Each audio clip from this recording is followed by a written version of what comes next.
Bienvenidos a Fuera de Plano, un podcast de historias con historia.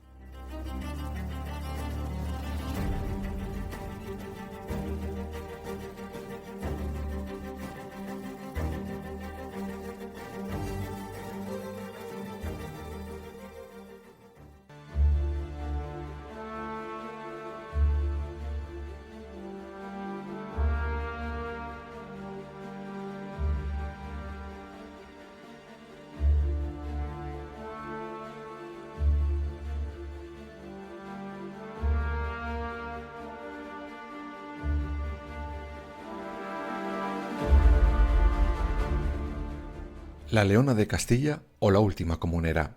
Así ha pasado a la historia nuestra protagonista de hoy, pero fue muchas cosas más. Por eso aprovechamos el mes de marzo, mes en el que dicen que falleció en la indigencia, para traer a Fuera de Plano la vida y la muerte de María Pacheco, el último bastión de rebeldía frente al injusto y todopoderoso emperador Carlos I de aquí y V de allí.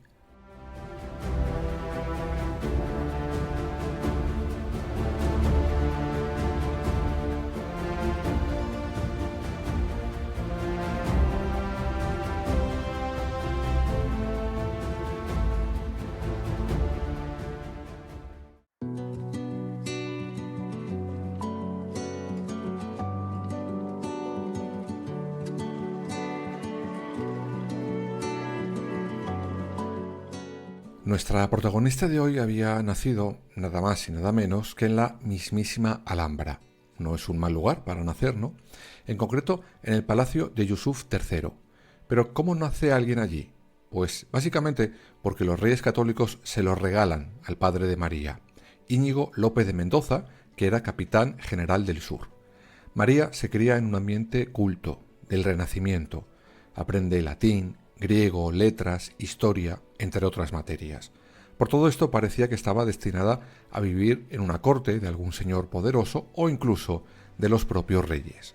Pero el destino, o más bien sus padres, le tenían una sorpresa guardada que sin saberlo cambiaría su vida para siempre.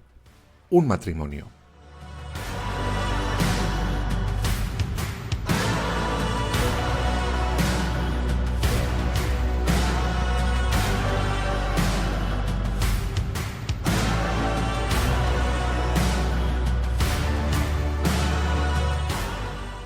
Y es que cuando María tiene 13 años, se acuerda que la joven y bellísima María Pacheco se case con el también joven y guapo caballero toledano llamado Juan de Padilla.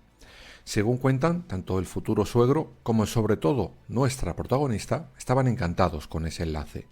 Sin embargo, María, educada en la Alhambra, una vez casada con Juan de Padilla, cambiará su lujosa residencia palaciega por seguir a su recién estrenado esposo. Primero se trasladan a un pueblo de Jaén. Allí vivirán unos 3 años, porque después se mudarán a la localidad natal de Juan de Padilla, Toledo. Allí este sucederá a su padre como capitán de gentes de armas.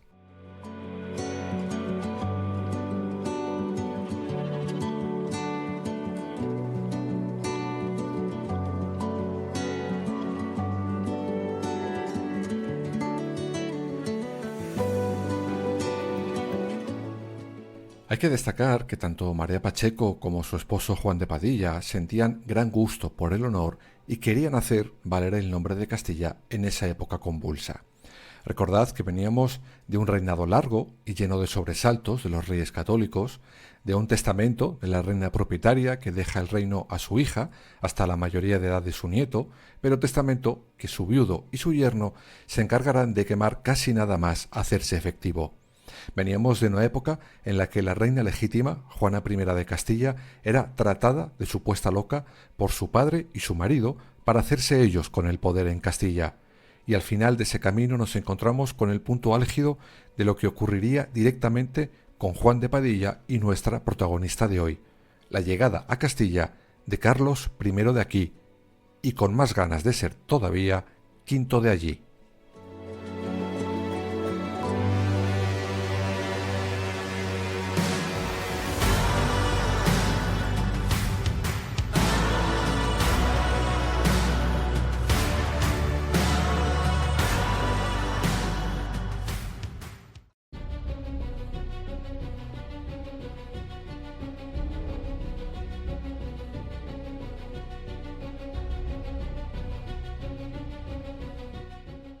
Este era, recordad, el germen de todo lo que sucedió en Castilla nada más poner el pie en estas tierras carlitos. Un rey que no conoce ni siquiera el idioma de su nuevo pueblo. Un rey que concede los cargos de confianza a las gentes que le acompañan desde Flandes, dejando a un lado a los nobles castellanos, pero sobre todo un rey que estaba más interesado en ser emperador que en ser rey de estas tierras.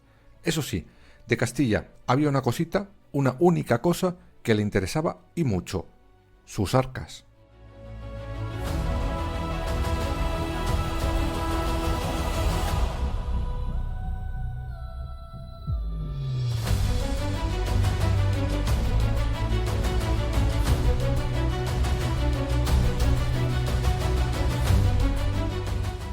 Y le interesaban, claro, porque necesitaba ese dinero para sufragar su aventura de ser emperador del Sacro Imperio Germánico.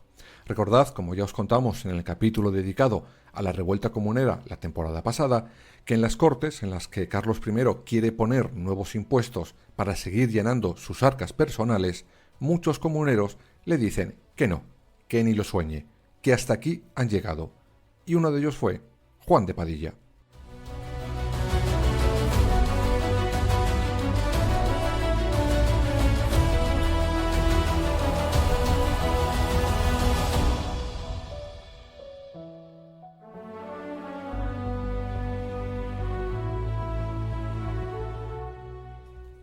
En este capítulo en concreto nos centraremos no en la historia general de la revuelta comunera, sino en lo que tuvo que ver con Toledo y con María Pacheco y su esposo. Pues bien, en Toledo se nombra al flamenco, por ser de Flandes, no por lo de las bulerías, Fray Guillermo Jacobo de Croy, cardenal primado de la ciudad. Esto será la gota que colmará el vaso de la paciencia de Padilla, y por ende, de María Pacheco. A partir de junio de 1520, la revuelta es un hecho en toda Castilla, y Padilla acudirá con sus tropas desde Toledo a socorrer a Segovia. Poco después, en Ávila, recordad, en la Junta de Comuneros que se constituye como gobierno alternativo al de Carlitos I, Padilla será nombrado capitán general de las tropas rebeldes. Desde ahí llegarán ciertos éxitos, pero también grandes fracasos. Acordaros que, en buena medida, llegará un momento que los comuneros empiezan a ir como pollos sin cabeza, peleándose entre ellos por ver quién mandaba más y quién menos. Incluso irán a Tordesillas para entrevistarse con la que consideraban reina legítima de Castilla, Juana I. Bueno, la consideraban así porque lo era, claro. Pero la madre de Carlos I no da el paso para apoyarlos y tendrán que salir huyendo. El final, ya lo conocemos: Villalar.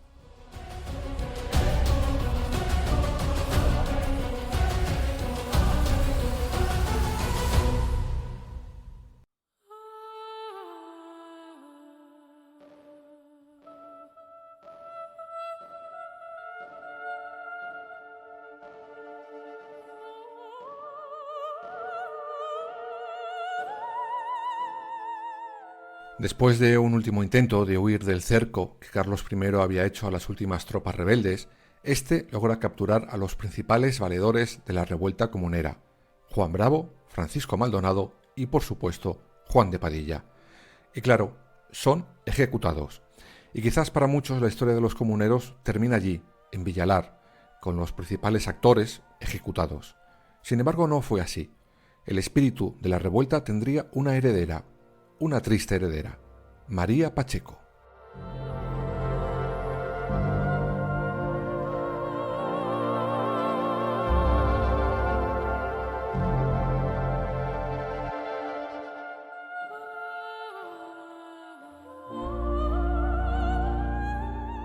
María evidentemente está destrozada y colérica a partes iguales, y su ciudad Toledo la mira con ojos de gatito pequeño. La imploran que les defienda, que se ponga al frente. Y María dará un paso al frente y se convertirá en la última comunera. Y el primer paso que da será instalarse en el Alcázar de Segovia. Eso era una clara actitud desafiante hacia el futuro emperador.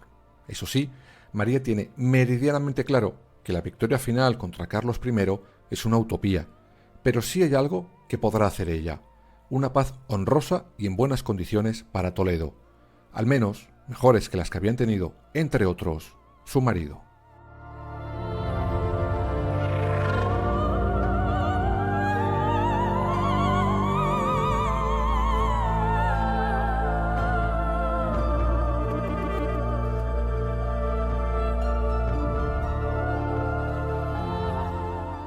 Aún así, no todos en aquel Toledo convulso estaban contentos con que María Pacheco se pusiera al frente de su resistencia. Para muestra, este botón de un historiador contemporáneo de Pacheco, Pedro de Alcocer. Abro comillas. Un fuerte llamamiento de amor propio y la insaciable sed de la codicia lleváronla por el ancho campo de la ambición soberbia, arrastrándola al precipicio con cuantos seducidos o de buena voluntad la oían como a un oráculo. Cierro las comillas. Eso sí, a su marido, este historiador, le había puesto por las nubes. A ver si lo que no le gustaba a este señor era que una mujer se pusiera al frente de todo aquello.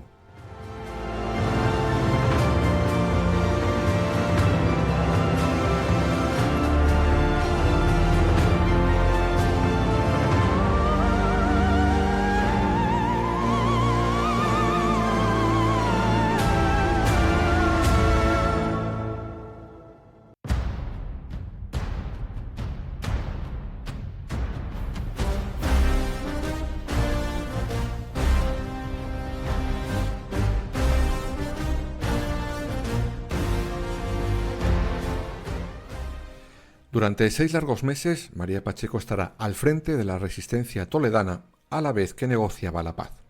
Por su parte, los ejércitos del rey, comandados, entre otros, curiosamente, por un hermano de su marido, asedian sin contemplaciones Toledo. Pero María logra resistir, y lo hace sin creer ni una sola de las promesas que lanza el rey, ni siquiera los intentos de disuasión que llevan a cabo varios miembros de su propia familia. María estaba decidida. Para lograr mantener a su pequeño ejército, dará la orden que se use todo lo que haya de valor en la Catedral de Toledo, y no permite que nadie toque eso que se recauda que no sea para pagar a sus soldados. Mostrará una cara un poco menos amable, y prueba de ello, por ejemplo, es el caso de 2 hermanos que se habían quedado con parte de ese botín y que serán localizados, capturados y traídos de vuelta a Toledo. Sin dejarles defenderse, eso sí, serán linchados y precipitados desde las murallas de la ciudad. Pero María Pacheco mostrará otra cara más amable y decidida. Por ejemplo, cuando los comuneros capturan al hijo del duque de Medina Sidonia y María le defenderá porque le ha impresionado su valor. Llegará incluso a vender sus propias joyas para seguir costeando el ejército comunero.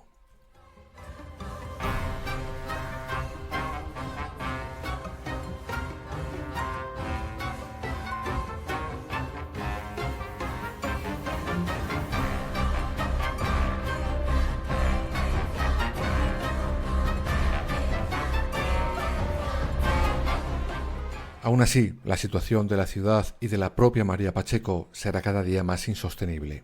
Por eso, finalmente, el 25 de octubre de 1521, María Pacheco y el rey firmarán unas capitulaciones en el monasterio de Sisla. El ejército del rey podrá entrar en Toledo para hacerse con el gobierno de la ciudad, pero a cambio no habrá ni condenas ni represalias, ni siquiera para María Pacheco, quien abandona el Alcázar y regresará pacíficamente a su casa.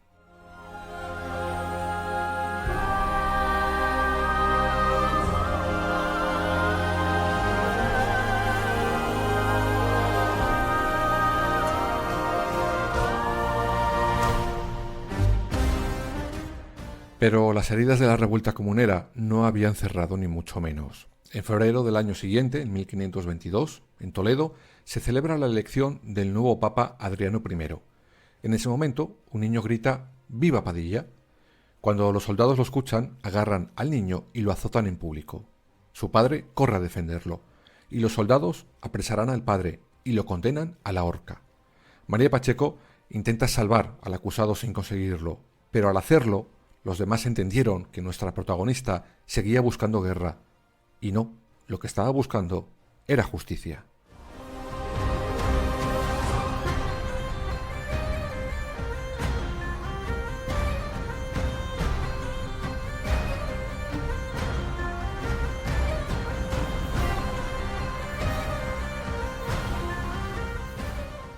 Para evitar la muerte, María Pacheco organizará un pacto y un plan de huida.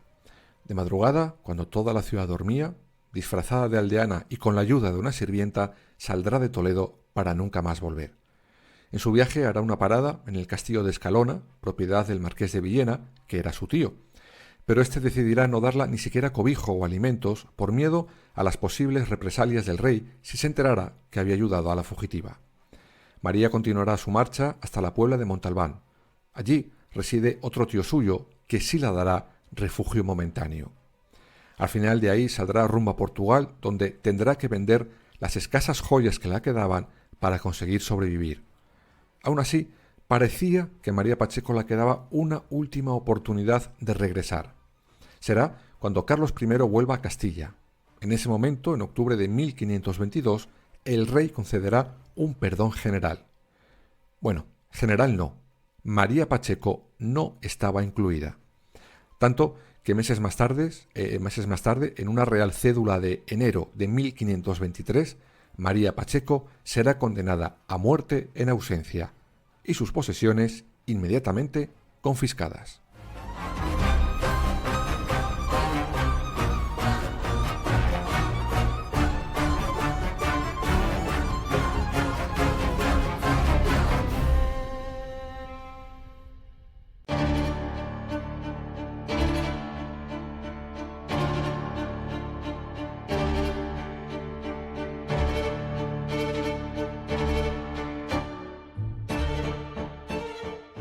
Y Carlos I lo hizo con toda la mala leche del mundo.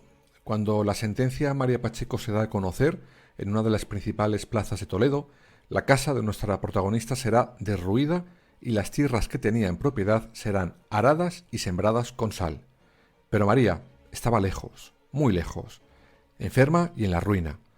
Aún así, Carlos I presionará al rey de Portugal, a Juan III, para que le entregue no solo a María Pacheco, sino a otros antiguos comuneros que también habían huido hacia allí. Pero no lo logró. Lo que sí consiguió del rey portugués es que María Pacheco fuera confinada en Oporto. Y allí será cuando, con apenas 35 años, María Pacheco pase a mejor vida, lejos de su Castilla y lejos de los restos de su querido esposo, Juan de Padilla.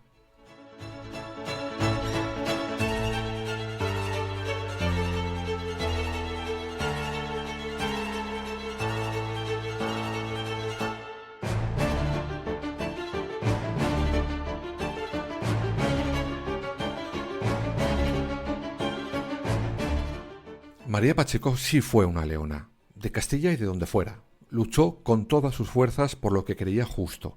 Y la verdad, justo lo que pedían lo era. Algo tan sencillo como que el dinero que pagaban los castellanos revirtiera en Castilla y no en los deseos de un señorito que ni siquiera hablaba la lengua de sus vasallos. Y todo por ponerse las 3 coronas de emperador. Fue justo, pero como ya vimos, no sirvió de nada.